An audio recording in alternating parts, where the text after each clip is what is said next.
Guys, do you remember when things hit a little different?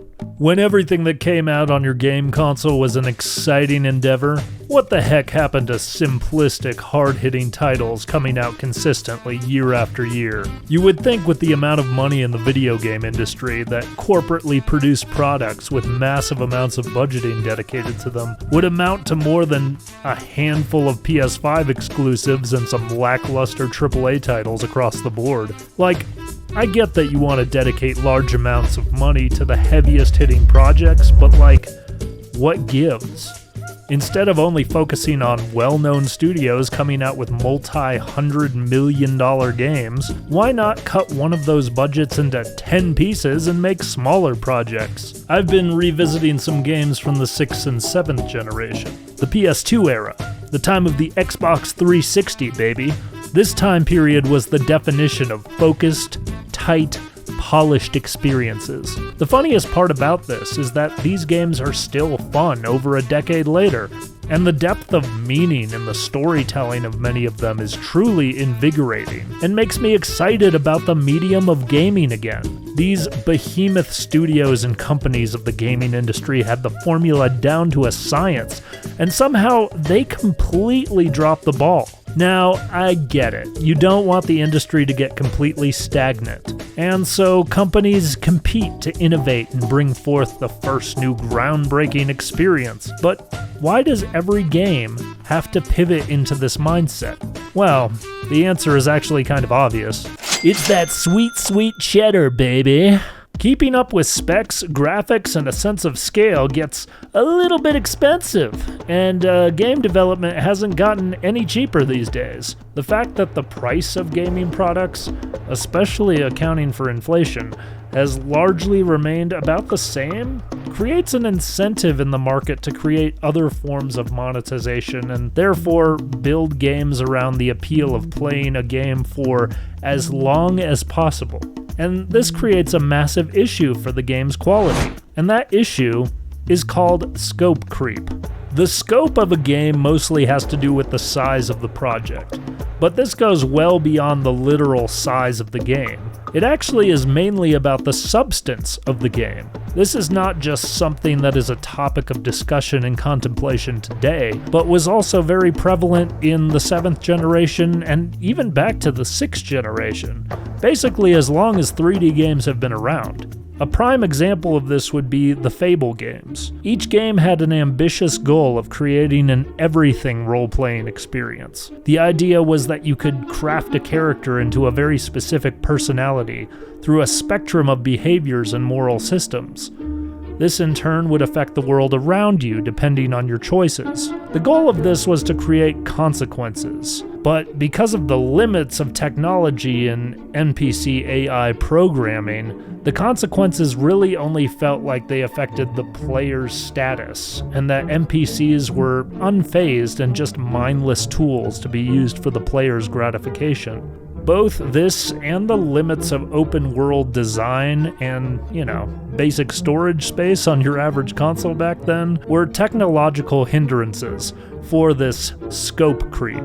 Ironically, in this particular instance, that being Fable, this led to a really fun linear experience that let the player feel like an RPG god while having a story be affected by player choice. This ended up being the case for many games at the time that had linear design with a choice system that was kind of crafted into it. Some that come to mind are like Bioshock 2 and the Mass Effect trilogy. This attempt to make scope larger, though, highlighted two things for me, and that is that story structure is way more important to have an immersive experience than giving players agency to create their own story. And secondly, that gameplay should complement that experience and not distract from it. I'm not saying playing in a sandbox can't be fun, but this is not ideal for character development and storytelling. Let's look at the example of probably the most successful open world game so far with a huge scope. Elden Ring is FromSoft's least structured game yet, but it's praised for its immersive storytelling. Why? Well, I'd argue it's because it's a series of consecutive story events that build up the larger world building. The most meaningful parts of Elden Ring are the legacy dungeons that lead to a narratively significant boss fight, and that adds context to the power structures of the Golden Order, or the historical orders outside of the Golden Order. If it wasn't for these mini structures, people would be less likely to look for the vast amounts of Easter eggs built into the level design and the asset design, because they wouldn't inform the structure of the narrative. It wouldn't even really be important to them. But because From Software puts massive amounts of effort into both of these things, it creates a game that appreciates the technology of the time and makes an experience worthy of its scope. For the most part. In that same vein, scope creep is also the reason for the weakest aspects of the game. The size of the connecting open world coupled with the repetition of gameplay loops also adds a bit of bloat to the game that distracts from the core experience, and it draws out the pacing quite a bit too. The level design is good enough to enjoy the visuals on a first playthrough, but the game is noticeably more monotonous than FromSoft games of the past. Simply, this is due to what I'm talking about. This little thing called scope creep. So what is to be said about why the scope of older games is more palatable? Well, two things: intentional design and pacing. Let's talk about design first. Design is such a multifaceted subject matter in the industry these days. On one hand, you have more innovation built off of decades of mechanics than ever before. But on the other hand, you have incredibly rushed and bloated elements of games that did not appear in the average video game 10 or 15 years ago, at least not to the scale that you see it now. A lot of this is due to scope creep, in the sense that the more things there are to do in the game, the more mechanics you need to be able to do those things. There's definitely a balancing act when it comes to programming the diversity of things for the player to do. That obviously takes a lot of intentional time and effort though. Something that AAA studios have either been severely lacking or taking too much of. I mean, let's be real guys, how long has it been since GTA 5 and when can we expect to see GTA 6? 2025? I'll believe it when I see it. Much to some of their credit, taking time to finish and polish a game is always a more ideal scenario. Anything that Rockstar makes is a perfect example of this, but you also need people that know what they're doing in order to pull it off. However, what if you took that talent and narrowed the scope? We could have had probably a half a dozen games with the same quality as Grand Theft Auto if the scale was closer to the original versions of the games. I remember when Rockstar came out with a plethora of games in a short span of time. Whether it was several entries in the Grand Theft Auto series, or LA Noire, or Bully, and those had a decent scope to them as well. But they weren't these behemoth projects that they're working on now, like Red Dead Redemption 2 was. Let it sink in that it's been literally almost 7 years since Red Dead 2 came out. Imagine how many games with mechanics related to storytelling elements there could have been if they just weren't such large open world endeavors with so much fine-tuned detail put into this giant, extravagant experience. This brings me to my main point about design, and that would be level design. I think the reason that so many games were enjoyable in the 7th generation console era was because of their tight, concise level design. And the nature of level design is more often than not linear. There is, of course, dynamic variation to whatever linear means, but playing something like Spec Ops: The Line, Jak and Daxter, Ratchet and Clank, any of the PS2 era Spider-Man, or just superhero games in general, pretty much damn near every popular IP that existed at the time, was largely successful because of level design. There were larger open environments in some of these games, but those were designed with the mechanics of traversal in mind. And each of these games had very specific direction in the form of a campaign that would lead you into catered circumstances, and oftentimes put you in confined crafted levels that you would have to work your way through. This is exactly what I was talking about when I was talking about Elden Ring earlier. The level design is what draws the player into the experience and immerses them with a sense of purpose that leads to some kind of thematic conflict to overcome. Back when 3D consoles started to hit the market before the 7th generation, we saw a lot of this intentional design in the form of platforming. This inspired much of the action role-playing experience that would be integrated into level design going forward, especially after games like Ocarina of Time. I did a video earlier this year criticizing Tears of the Kingdom's gameplay loops and structures, comparing the franchise to its roots. The game is the perfect example of too much freedom and not enough structure. Level design is ultimately how the developer communicates their vision to the player, and it is also how we as gamers have shared experiences that bring us together as a community. I remember countless conversations I had with friends growing up about that one flood level in Halo, or the catacomb puzzles of Assassin's Creed 2. Much of that kind of relatable experience is lost these days, and it comes down to a lack of intentional structure. And sometimes it's not that the developers aren't trying, it's that the scope of their project is so large that they lose focus on the little details that make traversing through the world mean something. And I mean from a gameplay standpoint, not necessarily a spectacle standpoint. A recent example I can think of is the new LEGO Star Wars Skywalker Saga game. If you compare it to its predecessors, you can notice the glaring issue with the design. The old LEGO Star Wars games had a very linear progression and hidden trinkets along the paths that you would follow in each level. Now, each level is more or less a large open area with a bunch of optional content within that open area, making collecting feel less entangled with the level design, and more like a sandbox with an overwhelming amount of options to pick from. The design philosophy was obviously more is better.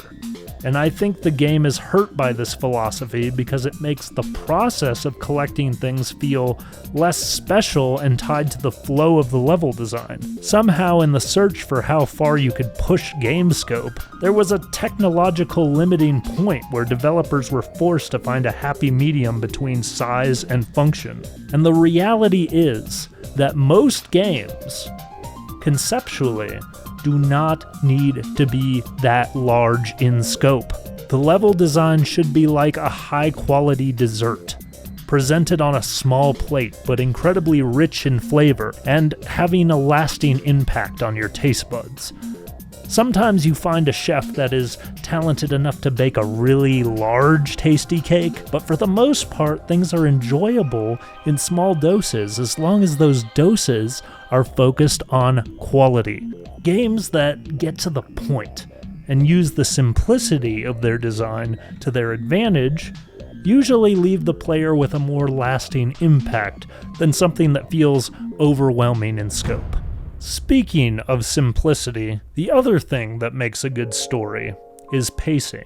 Video games are ultimately an interactive storytelling medium. Some games simply let you create the story, but the ones that are more fun to talk about with other people are the ones that create context in the form of a narrative and create a playable experience that allows you to get from A to B to C. And there's nothing worse than a story that either loses or makes you backtrack on the momentum that it builds. The two things that plague a lot of modern games are that they are too long and that the gameplay is too distracted.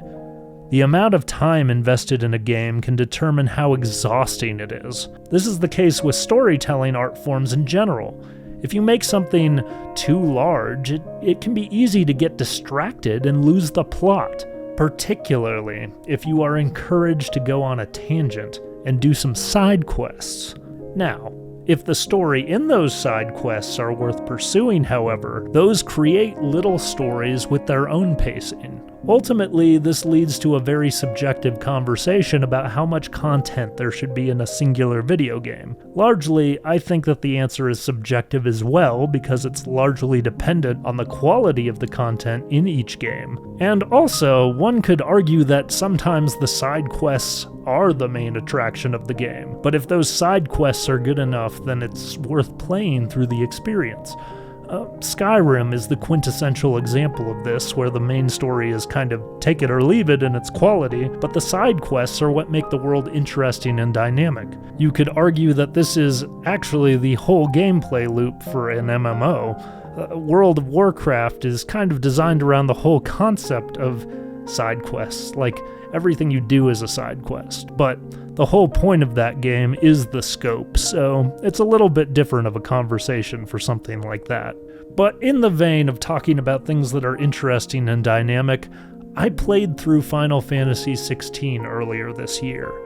And, well, it did feel a little monotonous at times to be distracted from the main storyline. The side quests were always very emotionally engaging and told very good stories in and of themselves that added to the larger context of the world, as well as build up the main character's development. The unique thing about a video game is that you can put it down and pick it back up later, unlike a movie in a theater or going to a stage play. They are kind of designed to not play all at once in most cases. But that is why the incremental storytelling of a video game is incredibly important. My favorite game of all time is Paper Mario: The Thousand Year Door. And yes, I know that makes me the most typical gamer in the world, but the reason for this is because it tells a plethora of really well-paced stories, segmented into chapters that feed into a really solid overall narrative. The characters are well balanced in terms of their development and adding to the game's overall sense of humor, which is largely the tone of the entire game. There is a clear overall goal, and there is a clear goal within each chapter of the game. The diversity of settings keeps the storytelling fresh and makes the repetitive gameplay loop continue to be interesting because of that variety of design and narrative twists, as well as growing a list of mechanics that make your options for how to play the game grow, just like most games do. Pacing is largely linked to progression in gaming. You should feel like you're building your character up to get to a climax. A game should introduce something, test your ability to interact with it, and then move on to the next something. The less a game does this, the more monotonous it feels. The worst thing a piece of entertainment can do is make it feel like you're wasting your time. Ultimately, the best word to summarize what that experience is pacing. And how does one get good pacing? Well, avoid scope creep. Or really take the time to dedicate resources into making the scope of your game worth playing. So yeah, guys, that was my rant about modern gaming structure versus the good old days. Honestly, there are a lot of games with really solid pacing and design these days too, but there's a lot more examples of time wasters with poor structure. Naturally, these are just my opinions, and you can feel free to tell me that sandboxes are the only worthy type of game in the comments down below. But if you largely agree with me, feel free to smash that like button and subscribe for more of my hot takes. I appreciate everyone coming along today for the ride, and as always, thank you for coming to the Dutch Ritz party.